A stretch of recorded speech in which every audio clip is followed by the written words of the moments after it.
సన్నిధిలో ఏడవండి. హన్నాకి పిల్లలు లేరు, నాకు పిల్లలు లేరు అని ఏడుస్తుంది. భర్త దగ్గరకు వెళ్ళి ఏడుస్తుంది, కానీ ఎవరు ఓదార్చలేదు.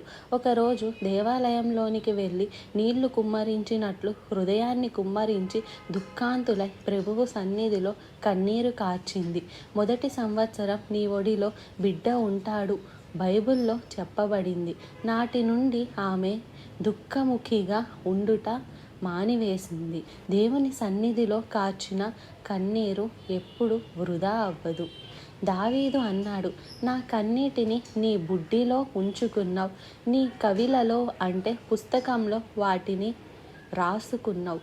కన్నీటి ప్రార్థనకు దేవుడు వెంటనే జవాబు ఇస్తాడు. యేసయ్య ప్రవక్త వచ్చి హిజ్కియాతో చెప్పాడు, నీవు మరణం అవుచున్నావు, బ్రతుకవు గనుక నీ ఇల్లు చక్కబెట్టుకో అంటే గోడ తట్టు ముఖం చూపి